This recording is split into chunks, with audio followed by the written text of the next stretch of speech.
Assalamualaikum dok. Waalaikumsalam, silakan masuk. Selamat pagi Pak, perkenalkan saya Dr. Yodi, saya dokter yang bertugas seperti ini. Silakan duduk Pak. Masuk dok. Ya. Dengan Bapak siapa? Dengan Bapak Arif. Bapak Karim. Bapak Karim, jadi kedepannya nanti ya saya akan mengajukan beberapa pertanyaan yang mengenai keluhannya daripada Bapak Karim dan mungkin bersifat pribadi, cuman saya akan bekerja sebaik mungkin dan saya akan menjaga semua kerahasiaannya ya. Jadi saya meminta kerjasamanya, apakah Bapak Karim bersedia? Bersedia dok. Bapak Karim berapa usianya? 36 tahun dok. 36 tahun. Sekarang bekerja ya? Bekerja di wira swasta. Oh, wira swasta ya. Terus sekarang Bapak Karim tinggalnya di mana? Tinggal di Timika dok. Di Timika ya. Sudah berkeluarga kalau boleh tahu? Sudah berkeluarga. Sudah ya. Oke, Bapak Karim ada yang bisa saya bantu? Ada dok. Akhir-akhir ini sering masalah lemas dok. Oh, sering lemas akhir-akhir ini ya. Berapa lama itu sudah Bapak Karim merasa? 2 bulan yang lalu dok. 2 bulan yang lalu. Terus ini Bapak Karim merasa kan 2 bulan ya, setiap harinya itu semakin berat atau tetap saja begitu-begitu? Semakin berat semakin hari. Semakin berat ya semakin hari. Kemudian kalau aktivitasnya gimana Bapak Karim? Kalau aktivitas berat ada nggak dirasa tambah parah begitu? Ada dok. Oh ada ya, kalau aktivitas berat tambah parah ya. Kalau aktivitas sehari-hari gimana? Ada nggak dirasa kayak Masa mudah lelah dok. mudah lelah juga ya? Oke. Terus Bapak Karim sebelumnya pernah nggak kayak rasa demam begitu? Ada dok. Ada. Kalau ini Kalau sekarang gimana? demam. Kalau dulu pernah kena malaria. Oh kalau sekarang nggak ada ya? Tapi dulu pernah ya? Oh ada pernah kena malaria ya? Oke, Bapak Karim. Kalau Bapak Karim rasa itu di dadanya ya pernah nggak kayak berdebar-debar begitu Bapak Karim rasa? Ada, Dok. Jantungnya. Oh pernah ya? Oke, kalau mual muntah gimana? Ada juga dok. Ada juga ya mual muntahnya. Kalau buang air besarnya gimana? Lancar? Normal. Normal ya. Kalau buang air kecilnya gimana?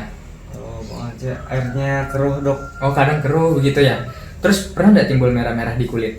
Nggak ada dok. Nggak ada ya. Terus kalau Bapak Karim pernah nggak merasa kenapa berat badannya semakin turun akhir-akhir ini, pernah nggak? Nggak ada juga dok. Nggak ada juga ya. Oke Bapak Karim, kalau di keluarga atau di lingkungan Bapak Karim ada pernah yang sama? Ada juga dok di sekitar lingkungan. Oh di sekitar lingkungan ada ya. Oke. Sebelumnya pernah riwayat malaria tadi ya, kena penyakit malaria. Ini baru pertama kali atau pernah sebelumnya? Pertama kali dok. Pertama kali ya. Kalau makannya gimana, normal? Pernah. Normal ya kalau makan. Terus kalau alergi atau nggak boleh makan makanan tertentu ada? Nggak ada dok. Nggak ada ya. Bapak Karim saya cek lagi ya. Bapak Karim keluhannya lemas sudah 2 bulan ini. Kemudian dirasa semakin hari semakin berat, apalagi kalau aktivitas berat ya, mudah lelah juga. Kemudian ada demam, tapi pas terkena penyakit malaria sebelumnya ya, jadi ada pernah riwayat penyakit malaria sebelumnya. Kemudian ada mual muntah juga, jantung berdebar ya, BAB lancar. Cuman kalau buang air kecil ya agak keruh ya, perdarahan ya, merah-merah di kulit juga nggak ada ya. Berat badan menurun, tidak pernah dirasa ya. Kemudian di lingkungan sekitar atau di keluarga ada juga yang mengalami serupa ya. Terus makannya juga normal ya, alergi juga tidak ada, dan ini baru pertama kali dirasa ya. Dan juga ada malaria sebelumnya ya. Ada lagi yang Bapak Karim ingin tambahkan dari keluhannya? Tidak ada ya. Jadi Bapak Karim kemungkinan besar ya untuk sementara ini ya, saya mencurigai Bapak Karim terkena anemia karena adanya infeksi dari malaria yang pernah Bapak Karim derita ya, jadi kemungkinan ada anemia. Nah untuk lebih memastikan lagi maka saya akan melakukan tindakan selanjutnya, yaitu pemeriksaan fisik pada Bapak Karim ya, untuk lebih memastikan diagnosis ya, dengan mungkin saya nanti meminta Bapak Karim membuka pakaiannya ya. Saya akan memeriksa pembesaran ya pada kelenjar getah bening, dan juga akan saya periksa pembesaran pada hati ya, hepar, dan juga pembesaran pada alien ya atau kelenjar limfa. Nah mungkin saya akan meraba beberapa bagian tubuh Bapak Karim. Bapak Karim mungkin merasa agak kurang nyaman, cuma saya akan bekerja sebaik mungkin. Bapak Karim bersedia melanjutkan? Bersedia. Ya bersedia ya. Bapak Karim boleh ke tempat pemeriksaan ya. Saya melakukan cuci tangannya.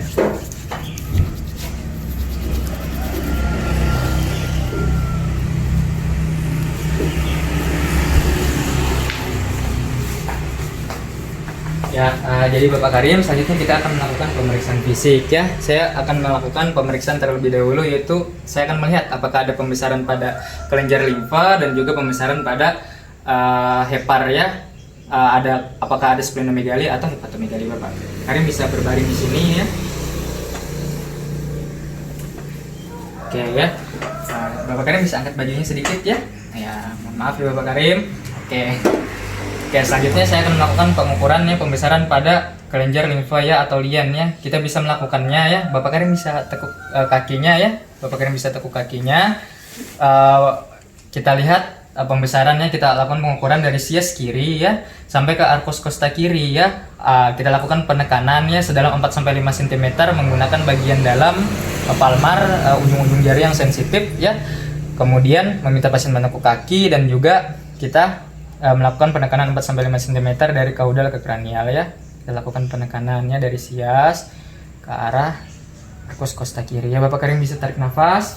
Lalu kita nilai seberapa ukuran pembesaran, bagaimana konsistensi pinggiran dan apakah ada dirasa nyeri atau tidak ya.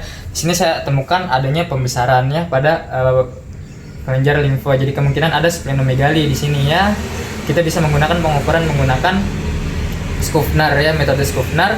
Kita ambil dulu, kita buat garis imaginer ya, garis imaginer A dari umbilikus sampai arcus costa kiri ya, melewati garis mid clavicularis ya. Ini garis imaginer A, kemudian kita bagi ya, jadi garisnya dari sini ke sini, kemudian kita bagi daerahnya. Ini Skufner 1, ini Skufner 2, ini Skufner 3, dan Skufner 4 tepat pada umbilikalis. Dan Skufner 4 itu merupakan bisa kita gunakan sebagai garis imaginer B yang tegak lurus dengan garis imaginer A ya. Kemudian saya dapatkan di sini tadi dari hasil palpasi ya, saya dapatkan dia berada di Skufner 2. Jadi di Skufner 2 ya, pembesaran pada daerah Skufner 2. Nah, pembesaran di Skufner 2 itu dari sini sampai ke sini ya. Nah, kira-kira kita buat garis dari sini sampai ke sini. Nah, kemudian untuk hepar ya, kita lakukan perabaan apakah ada hepatomegali ya. Dilakukan dengan cara serupa dari sias kanan, dari arah kaudal ke kranial sedalam 4-5 cm ya, menggunakan ujung-ujung jari ya, sampai ke arcus costa kanan, dari sias kanan ke arcus costa kanan. Bapak Karim bisa sambil tarik nafas. Nah, kita nilai ya, apakah ada pembesarannya pada daerah heparnya ya. Lalu kita nilai kalau ada pembesaran berapa ukuran, konsistensi, pinggiran, dan apakah ada nyeri atau tidak. Ya, selanjutnya kita melakukan penilaian kelenjar getah beningnya. Bapak Karim bisa luruskan kakinya dua-duanya. Kelenjar para aorta ya, kelenjar para aorta di sini pada linea alba ya. Nah, kita lakukan penilaian kelenjar getah bening para aorta ya pada linea alba. Sekalian kelenjar getah bening yang ada pada garis inguinal di sini ya. Kita lakukan penekanan apakah ada pembesaran pada kelenjar inguinal getah beningnya. Bapak Karim bisa tutup bajunya ya. Bapak Karim boleh duduk ya. Nah, Karim boleh duduk ya di sini ya. Selanjutnya kita melakukan pengukuran pembesaran kelenjar getah bening ya. Kita mulai dari daerah submental ya. Submental kita raba sampai daerah submandibula, kemudian di depan telinga ya, preaurikuler, kemudian di anterior rantai jugularis musculus sternocleidomastoideus ya.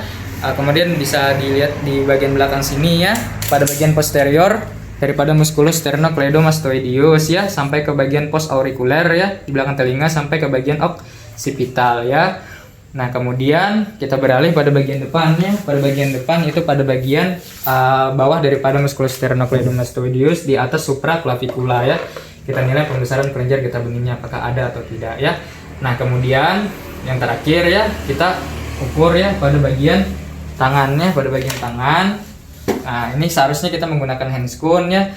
Cuma ceritanya di sini saya akan memakai handscoon steril. Kemudian ceritanya saya mengenakan handscoon di sini. Ya, kemudian kita lakukan perabaannya pada bagian aksila anterior. Ya, kelenjar getah bening di aksila anterior, di aksila medial, dan di aksila posterior ya. Oke, Bapak Karim ya, sudah selesai Bapak Karim ya. Bapak Karim bisa kembali lagi ke meja ya. Melakukan cuci tangan kembali ya setelah melakukan pemeriksaan fisik yang ada ya. Ya Bapak Karim, jadi tadi sudah ditemukan, saya tentukan hasilnya dari hasil pemeriksaan fisik. Saya dapatkan splenomegali ya, dan dari hasil pengukuran berada pada Skufner 2 ya. Jadi kemungkinan besar ya kita akan melakukan tindakan selanjutnya ya Bapak Karim. Sampai sini Bapak Karim, terima kasih banyak atas semua informasinya ya Bapak Karim.